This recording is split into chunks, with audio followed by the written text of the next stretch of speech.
दोस्तों welcome back to my channel myself Sumit Mathur. दोस्तों पिछली जो पार्ट 1 वीडियो हमने उसको यहाँ तक पढ़ लिया था। अब इससे आगे हम लोग आज पढ़ेंगे, तो चलिए शुरू करते हैं। हमने उसको correct posture of standing, correct posture of sitting और करेक्ट पोस्चर ऑफ वॉकिंग, ये तीनों तरीके प्रीवियस वीडियो में देख लिए हैं।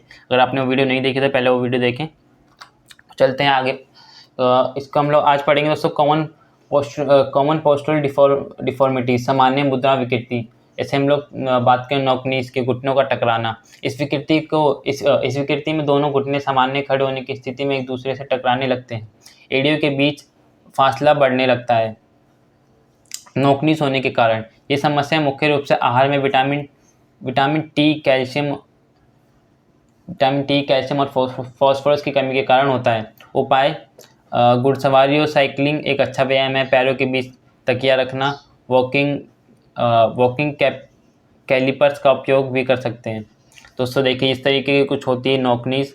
दोस्तों जो बगल वाला है गाइडेड ग्रोथ सर्जरी, इसके लिखा हुआ है bone growth in slowed of one side of strengthen the legs. दोस्तों ये हमारा नॉर्मल पोस्चर है और जो ग्रोथ प्लेट है ये दोस्तों हमारा नॉकनीज है। अब दोस्तों बात करें सेकंड डिफॉर्मिटीज़ की, तो वह है फ्लैट फुट, चपटे पैर। चपटे पैर मुख्य रूप से नवजात शिशुओं में पाए जाते हैं। पैर की कमज़ोर मांसपेशियां शरीर का वजन सहन नहीं कर पाती, इसलिए पैर सपाट या बिना मेहराब के हो जाते हैं। इसे दोस्तों फ्लैट फुट कहते हैं। इस समस्या से ग्रस्त व्यक्तियों को पैरों में दर्द महसूस होता है फ्लैट फुट होने के कारण। ये समस्या मुख्य रूप से कमज़ोर मांसपेशियों के कारण होती है। और सुधारात्मक उपाय: एड़ी के बल चलना, पैरों के अंदरूनी और बाहरी हिस्सों पर चलना, पैरों की उंगलियों के बल पर चलना। दोस्तों फ्लैट फुट इस तरीके का होता है। जो नॉर्मल फुट है हमारा ये ऐसा होता है, और फ्लैट फुट दोस्तों ये पूरा मतलब प्लेन होता है एकदम। अब बात करते हैं दोस्तों तीसरी डिफॉर्मिटीज़ की, राउंड शोल्डर्स, गोल या सूखे हुए या घूमे हुए कंधे, कुछ भी कह सकते हैं। इस प्रकार की विकृति में कंधे गोल और कभी कभी आगे की ओर झुके हुए प्रतीत होते हैं। आप देख सकते हैं दोस्तों पहले बिफोर और आफ्टर में। राउंड शोल्डर होने के कारण आनुवांशिकता और बहुत टाइट कपड़े पहनने से झुकी हुई स्थिति में बैठना, खड़े होना और चलना, इसी दोस्तों ये कारण है राउंड शोल्डर होने के। अब बात करते हैं तो सुधारात्मक उपाय: कंधों और कोहनियों से पहले घड़ी की दिशा में, फिर घड़ी के विपरीत दिशा में विधरात्मक रूप से घुमाएं। दोस्तों हाथों को आपको एकदम पहले क्लॉकवाइज और फिर एंटी क्लॉकवाइज घुमाना है। और किसी रस्सी या रोड पर कुछ देर के लिए लटकना चाहिए। दोस्तों हम लोग बात करें फोर्थ डिफॉर्मिटीज़ की, लॉर्डोसिस, आगे की ओर कूबड़।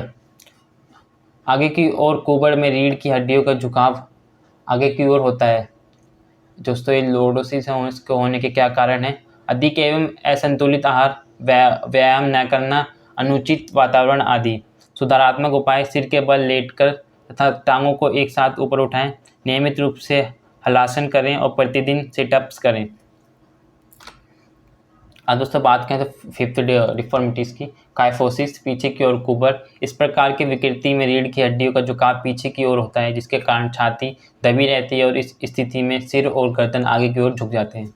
अब दोस्तों देख सकते नॉर्मल स्पाइन कैसी है और काइफोटिक स्पाइन कैसी है। काइफोसिस होने के कारण कुपोषण, कोई बीमारी का होना, अधिक भार ढोना आदि। और सुधारात्मक उपाय: धनुरासन, योगासन को नियमित रूप से करें। सोने के दौरान पीठ के नीचे हमेशा तकिया अवश्य रखें और उल्टा उठक बैठक करें। अब दोस्तों बात करें सिक्स डिफॉर्मिटीज़ की, वो है बोल एग्स, घनुषाकार टांगे। इस प्रकार की विकृति में सामान्य स्थिति में दोनों पैरों को एक साथ मिलाकर सीधे खड़े होने, दोनों घुटनों के बीच में काफ़ी अंतर पाया जाता है। इस अवस्था में टांगे बाहर की ओर मुड़ जाती हैं। आप दोस्तों इस फोटो में देख सकते हैं नॉर्मल जो पोस्चर है वो कैसा होता है, बोल एग्स का जो घनुषाकार टांगे हैं उसमें उसका पोस्चर कैसा हो जाता है बाद में। अब दोस्तों बात करें सुधारात्मक उपाय: विटामिन डी का पर्याप्त मात्रा में सेवन करें और रेत पर दौड़ लगानी चाहिए। इससे दोस्तों आप अपनी इस स्थिति में सुधार कर सकते हैं। अब दोस्तों बात करें सेवंथ की, स्कोलियोसिस, रीढ़ की हड्डियों का एक ओर झुकना। इस विकृति में रीढ़ की हड्डी शरीर के बाईं और दाईं ओर मुड़ जाती है, इसे स्कोलियोसिस वक्र भी कहते हैं। अब दोस्तों फोटो में देख सकते हैं हमारी रीढ़ की हड्डी सीधी ना होने के बजाय इधर उधर मुड़ी हुई है, इसको स्कोलियोसिस कहते हैं। स्कोलियोसिस होने के कारण हड्डियों के जोड़ों में रोग, मांसपेशियों व तंत्रिकाओं की जन्मजात व अर्जित असमानता के कारण भी हो सकता है। सुधारात्मक उपाय वक्र के विपरीत दिशा में झुकने का प्रयास करें, लटकने वाले व्यायाम करें। यदि तैराकी करते हैं तो बैश स्ट्रोक तकनीक काफ़ी लाभदायक सिद्ध होती है। अब बात करें दोस्तों मीनिंग ऑफ हाइजीन की। बात करें दोस्तों अब इसमें हम लोग हाइजीन की मीनिंग ऑफ पर्सनल हाइजीन, व्यक्तिगत स्वच्छता। खुद को और अन्य लोगों को बीमारियों विशेषकर संचारी रोगों से बचाने के लिए खुद को स्वच्छ रखना व्यक्तिगत स्वच्छता कहलाती है। अगर आप अपने आप को हाइजीन रखेंगे तो दूसरे भी इससे बीमार नहीं होंगे, तो उसी को हम लोग पर्सनल हाइजीन कहते हैं। ओरल हाइजीन जिसमें दांतों की सफाई, जीभ की सफाई और मसूड़ों की सफाई शामिल होती है।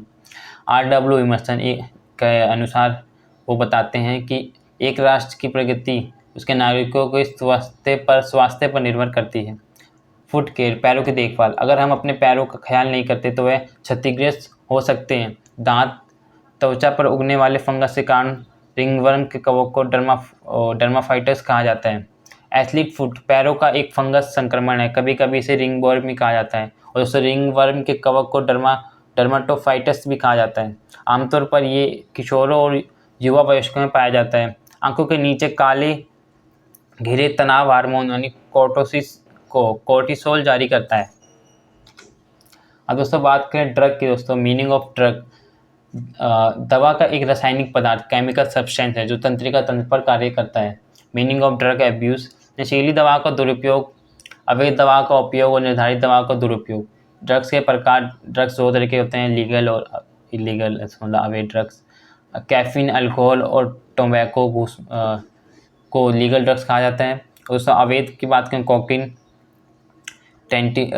टेंटिलाइबर, पम्फेटिमिस, कैटामाइन को अवैध ड्रग्स कहा जाता है। और दोस्तों जो drug ban by NADA and वाडा। दोस्तों वाडा world anti doping agency establish हुई थी 10 नवंबर 1999 में, और इसका जो कार्य है वो monitoring and doping drug control in sports. और सब बात करें नाडा की, national anti doping agency establish हुई थी 24 नवंबर 2005 में। निकोटीन तंबाकू का सबसे महत्वपूर्ण घटक होता है। दोस्तों आज की वीडियो में इतना ही। हमारी यूनिट 5 खत्म हो चुकी है, तो 6 यूनिट जल्दी अब चैनल पर अपलोड हो जाएगी। तो मिलते हैं दूसरी वीडियो में। Thanks for watching.